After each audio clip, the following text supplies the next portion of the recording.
O pai do empresário, advogado e político João Augusto Gama da Silva, o senhor João Gama, era estudante de Direito em Salvador, na Bahia, no início do século XX, quando ficou órfão de pai.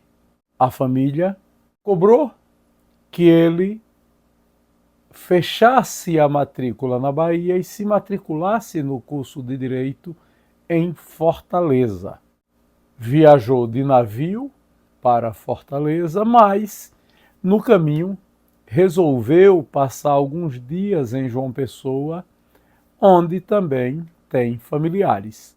Foi em João Pessoa, então cidade da Paraíba, que ele recebeu um convite para trabalhar como gerente da Anglo Mexican, a empresa que no Brasil representava a Shell. João Gama aceitou o convite e permaneceu na Shell durante mais de 30 anos. Nesse percurso, gerenciou a Shell na Paraíba, depois na Bahia, depois em Sergipe, e em Sergipe a própria Shell propôs que ele mudasse de estado. Já estabelecido aqui, onde o seu tio era o primeiro bispo de Aracaju, Dom José Tomás, João Gama entendeu que não deveria sair do estado. A Shell lhe propôs então abrir um escritório de representações para vender lubrificantes da marca.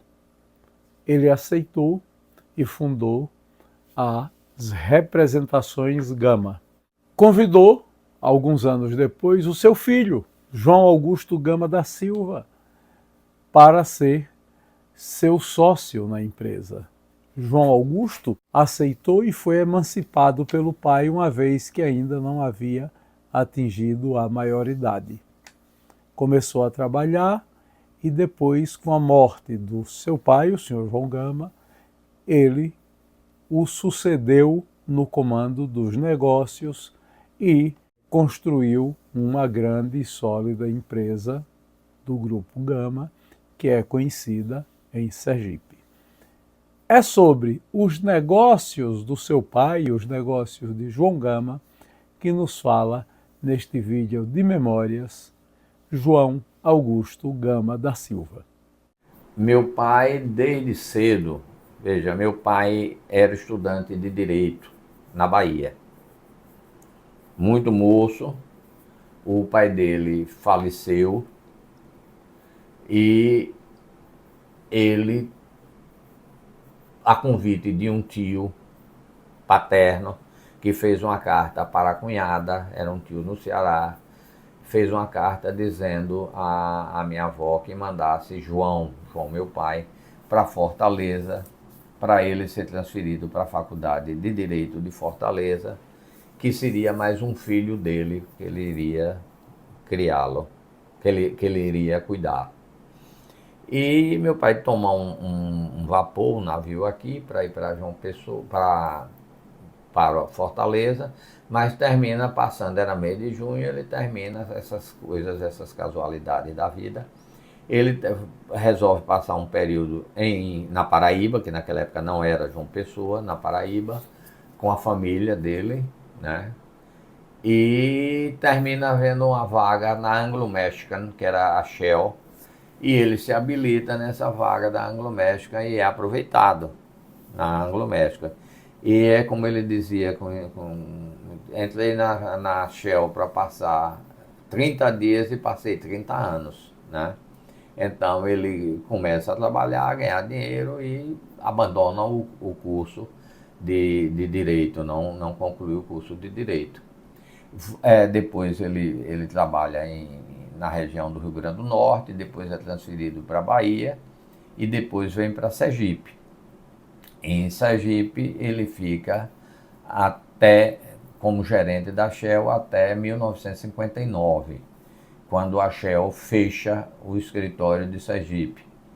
porque a Shell não tinha depósitos. Ela operava num pool que existia com a Esso, eram os tanques da Esso, que eu acho que vocês se lembram, no bairro industrial, né, que vinha por navio.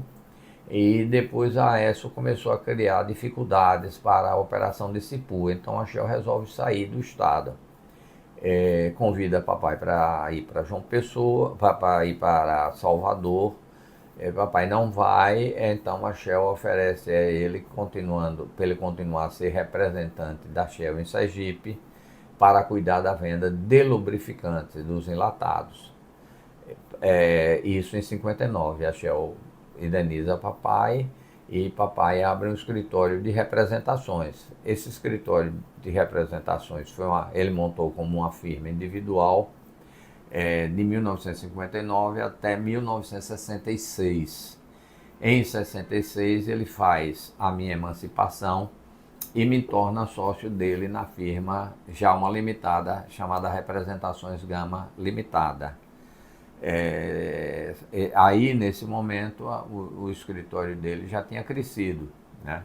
Ele já era representante da Tigre, Tubos e Conexões Tigre, da companhia Hansen Industrial lá de Joinville, que era uma grande representação, e outros negócios. A Wayne, que era uma fábrica importante de bombas de gasolina, uma americana, que hoje não existe mais. Uma metalúrgica de Joinville, metalúrgica do ar.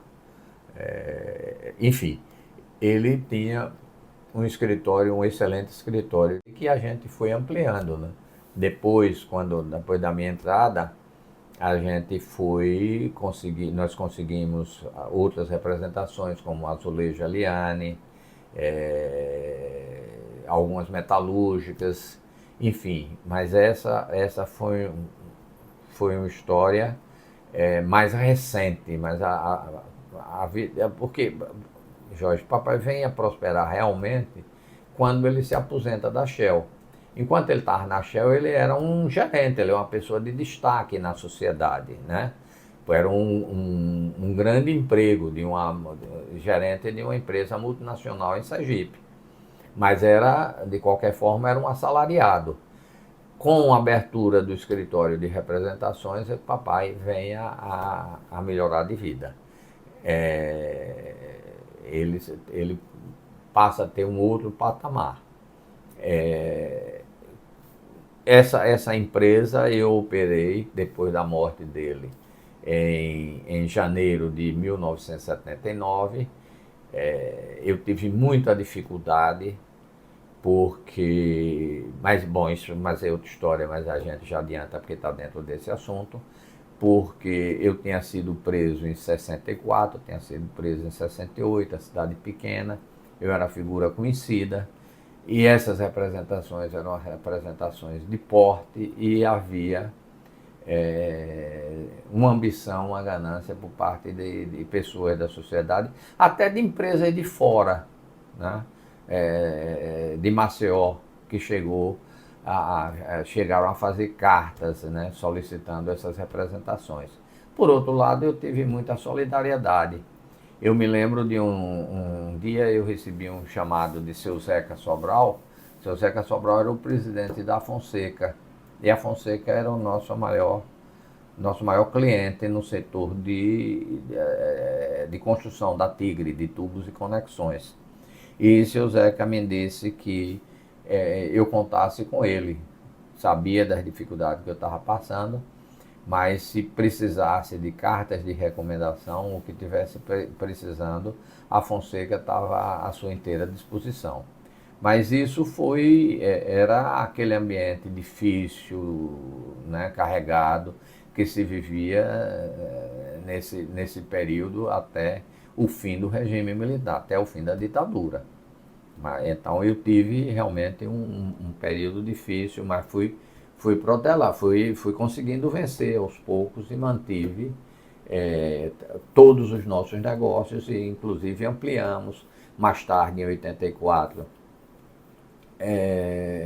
eu transformei a Shell de representação em uma distribuidora, que mantive durante muitos anos. Enfim, eu posso dizer, até com um certo orgulho, que é uma história de um certo sucesso, né, dentro das possibilidades da época, né?